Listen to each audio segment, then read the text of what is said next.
Hey folks, Rainbow here, how are you? So I'm gonna play a review of the brand new Indian Chief that just came out. And I just got back from the Indian dealer. The test drive wasn't all that I thought it was gonna be. So I'm gonna chop this up, make it as quick as possible. And then at the end, I'm gonna give you my opinion, not that that matters to anyone, on the Indian Chief. Just FYI, I own an Indian Scout bobber, put about 7,500 miles on that, and I didn't get rid of it. Someone got rid of it for me when I was hit head on and it was totaled. And I've been driving the Ducati since then. So anyway, I'm gonna compare that against kind of both bikes a little bit, but I wanna see what kind of replacement this is for the Indian Scout bobber with this Indian Chief. So stay tuned, keep an eye on it, and at the end, I'll give you my opinion. And now, let's not roll the not intro that I don't have, because who cares? All right, so we're looking at a 2022 Indian Super Chief with ABS. This particular one is black metallic, MSRP $18,499. Comes with saddlebags, a back seat, and a windshield, which I honestly kind of don't really like too much. Now this engine is 100% air cooled. There's no oil cooling, no liquid cooling on this bike. As you can see, there's nothing on the front whatsoever. One of the reasons why I actually am not a big fan of the bike is because it's not liquid cooled and I live in South Florida. The front tire is a 130/90 B16. And it's a relatively aggressive thread there for this type of, let's call it a cruiser type bike. It's a little bit more of an aggressive thread than you would see on your typical cruisers or sports bikes. The rear tire is a 180/65 and another 16. As you can see, it is belt driven, which I kind of like for this style bike. And this particular model comes with the leather bags. The front windscreen I'm not a big fan of. It's big, wide, tall. Not a big fan of that one, but it reminds me sort of like a police bike. Unlike the Scout, this particular Chief has a really comfortable seat made by Indian, and let's sit on it. The ergonomics of this bike are awesome.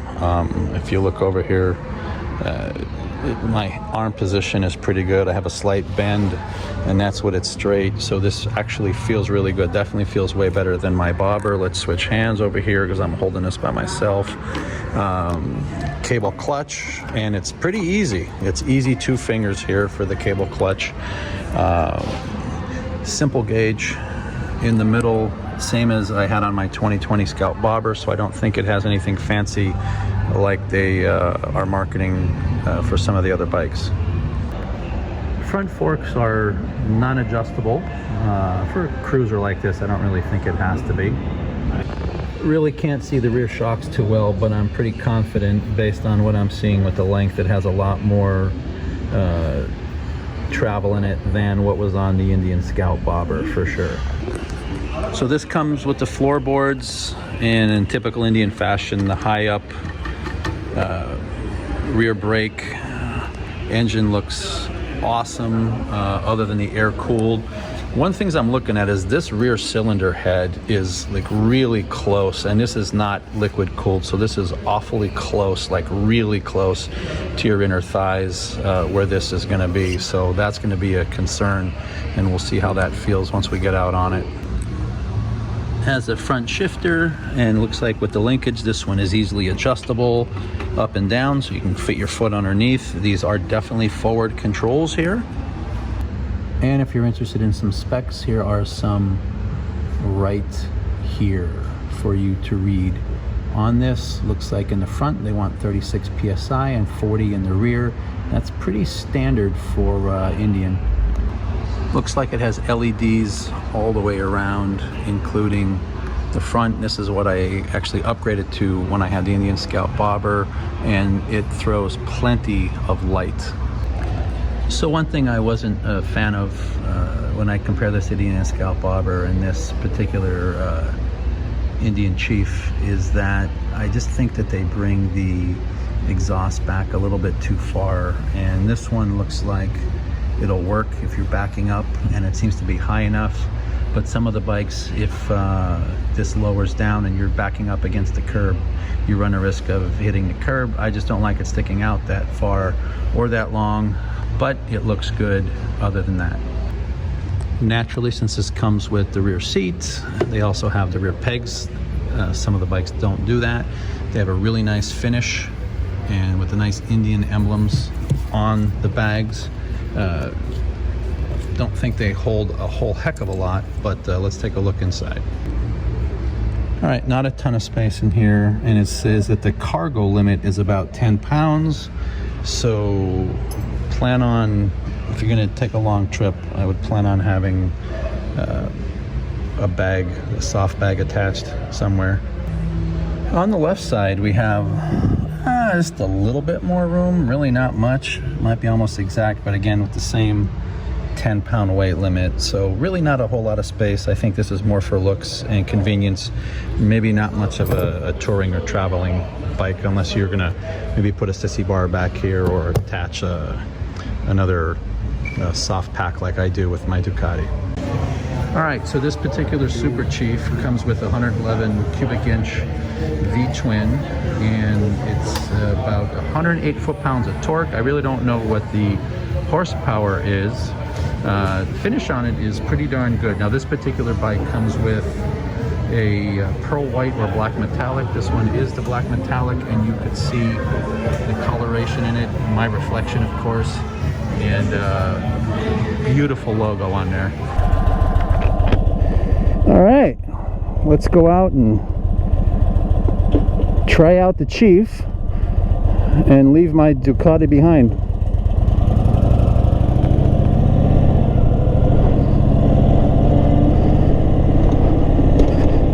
Let's see what it feels like.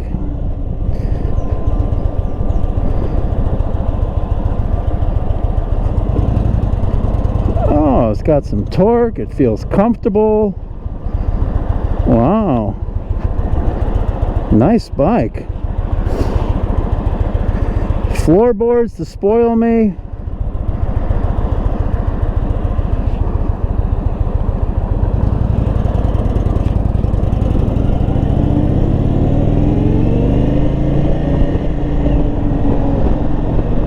All right, a little bit of a windscreen. Okay, hey, Rainbow here, and we are checking out this Indian Chief. Brakes feel good, but not great.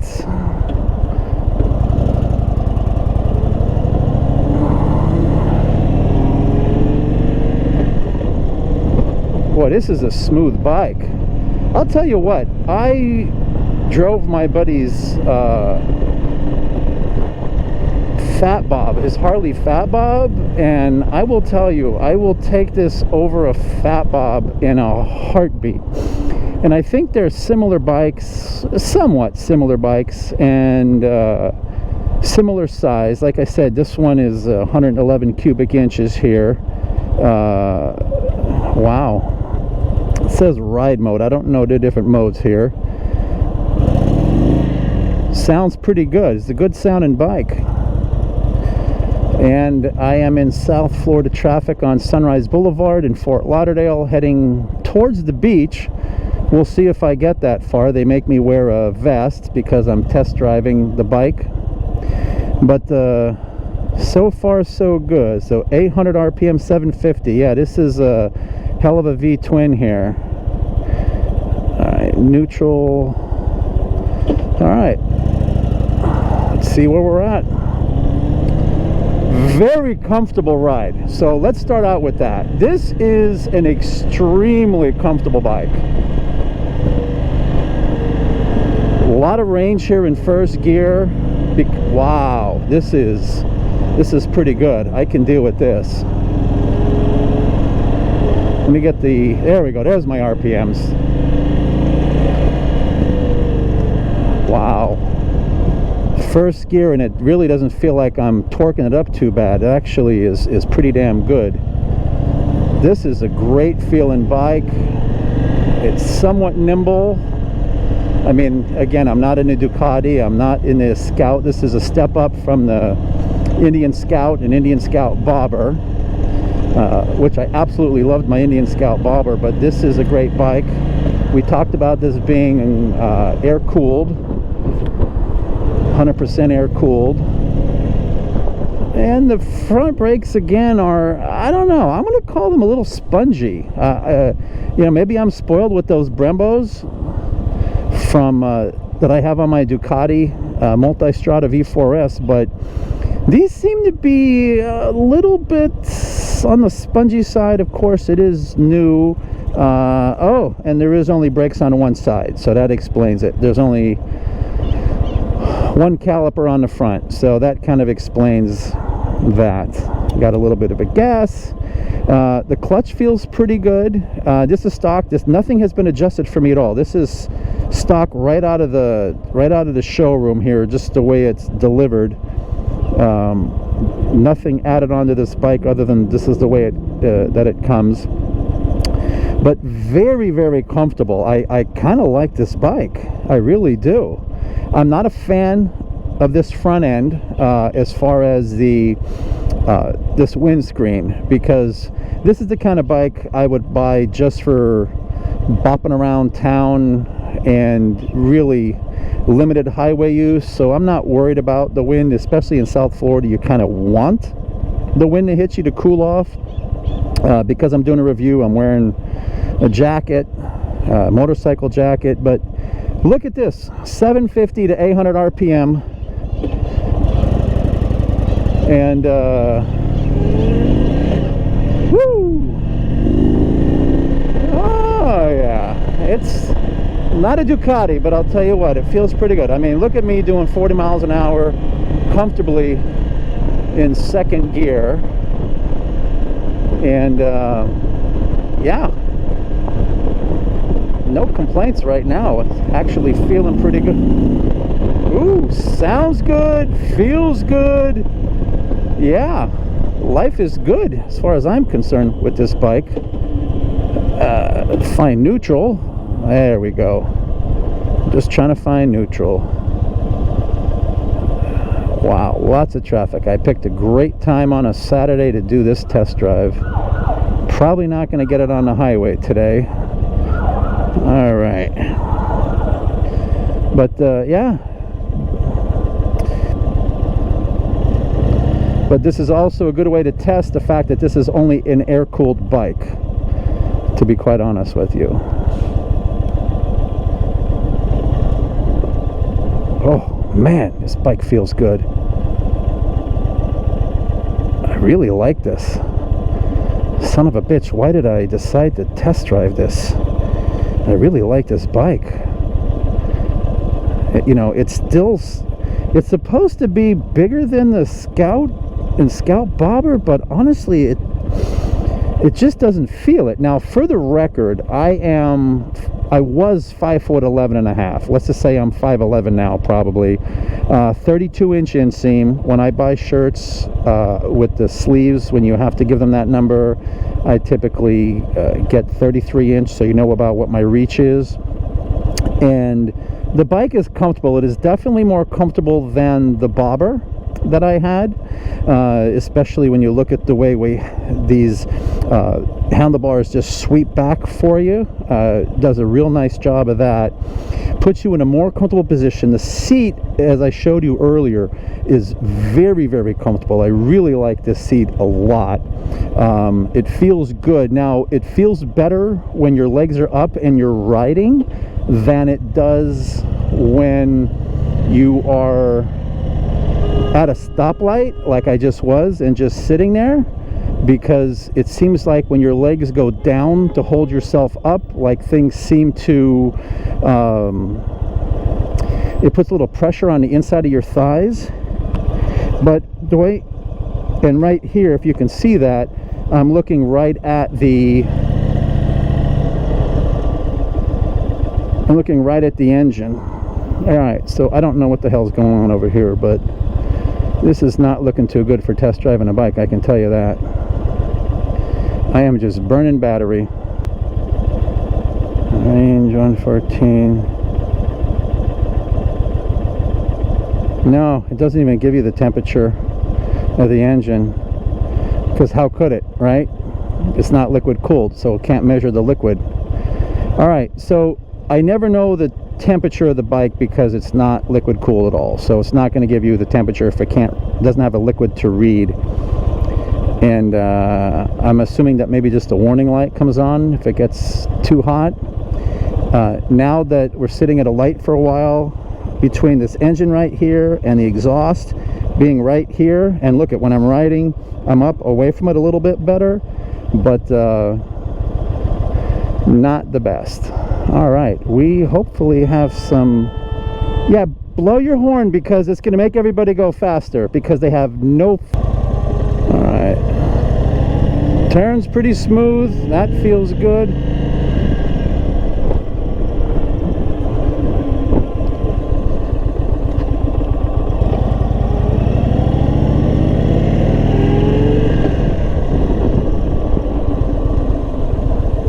Not scraping anything, but it feels like I want to scrape soon.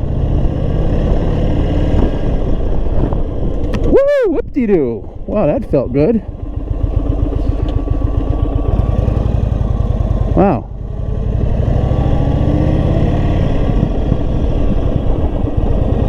Wow, is this a nimble bike? And this has some low-end torque at some really low RPMs. You know, this bike is really good as far as that's concerned. It does feel pretty nimble.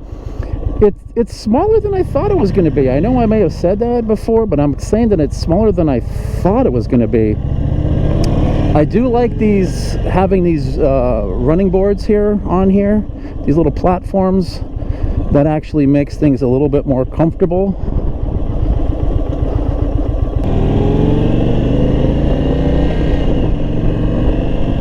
All right, well, I got some airflow. Actually feels a little bit better now. I actually have some airflow. Okay, second gear, 2300 RPM, and you can feel the power here. Now, I really like this bike, and I know I've said it already, but I'm going to say it again, and I kind of need to get a little bit of airflow going here. I don't know what the hell's going on that we have traffic like this, but we're going to get a much better view here coming up shortly. All right, so downshifting is good.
So I'm used to using just the middle finger on the brake because of the double Brembo calipers on the Multistrada V4S. It's adequate for what I'm doing here, but I don't think it might be as good when it comes down to a situation where we're going to have a panic brake situation. It might not exactly be the same. But overall, I gotta say, they are a little spongy. Brakes are a little spongy. All right, controls are easy to find. That was a piece of cake. Let's get away from the beach. I know you guys probably want to see a bunch of women in thongs, which they're mostly Brazilian cuts now, but I don't think that I'm going to have the time for that, nor do I think I'm going to have the patience for that, as far as wanting to get this bike back. Very good bike, honestly, very good bike. Very nimble. Look at this. Very nimble bike. Kind of easy to ride bike. Four-way stop. All right, well, since I have time to kill, let's kill it. The ride of this bike is very good. It is better than the Indian Scout Bobber, even though I was able to see on another bike that this also only has about 2 inches of travel on the rear suspension with the rear shocks. For some reason, it seems to be taking the bumps a lot better than the Indian Scout Bobber. Not sure why. The front end, it's very basic. There's no adjustment on the front forks. It feels pretty good. I don't think it's going to be too stiff of a suspension, for the simple fact that there's only one Brembo. I'm sorry, there's only one caliper on this, and it's not a Brembo. So I'm pretty convinced that you know, you're really not going to need a whole lot. So you see, it's a pretty soft suspension. I shouldn't be able to move it like this. I mean, when you put the Ducati in sport mode, there's no way you can get this much play and this much movement out of the front forks. Again, as far as the height, the seat height is like any kind of cruiser. It's really low. You can see how my legs are easily bent here. I have both legs down because my legs spread because I'm trying to stay away from the damn heat of this motorcycle. But surprisingly, what I can tell you is it actually feels a little bit cooler than the, I'm going, actually feels cooler than the Indian Scout Bobber, which was liquid cooled. So that right now is a bit of a surprise, because last summer when I was using the Indian Scout Bobber, I was really hot. I mean, really hot, and between my legs got extremely heated up. This isn't that bad, and it's only air cooled, so it's kind of surprising me in a way. I have to find out. I'm just going to put it into neutral and sit here and smell everyone's cannabis that they're smoking in their vehicles, because that is what it's like when you're down here. It's all you. So here's the deal. I actually feel like I've been riding this bike for a really long time, and I'm very comfortable in it, even though it's definitely more forward than the Indian Scout Bobber. It's slightly bigger than the Indian Scout Bobber, but if it's slightly, it's not all that much. So, I don't know what to say about this. I mean, it's got the 111 cubic inch engine. It's got 108 foot-pounds of torque. And that's all great and wonderful, but as far as the size of the bike, it's really not all that much bigger overall than the Indian Scout Bobber. I mean, that's a 1200cc engine on Indian Scout Bobber. It has 100 horsepower. I don't remember what the torque was, but it's got 100 HP on it. And this one, I think, is somewhere around 70 horsepower, but really it's the torque that matters. It's 108 in torque. If it was liquid cooled, I'm sure it would have better numbers, but it's not, so it doesn't. All right, so here's the bottom line. It's not liquid cooled, and without this Super Chief or any of the Chiefs being liquid cooled, they are going backwards towards one of the problems that Harley has. You can really feel it as I continued to drive the bike and was in further traffic, because it just didn't get any better, and I just got aggravated, and all I would have to do was completely edit out all of my cursing. So that's why I kind of just stopped the video there. I would probably get another Indian Scout bobber before I would buy a Chief. I will wait for the Chief maybe to come out with a water-cooled version, or don't know. But it's just not the bike for me. It feels good. They're all fantastic bikes.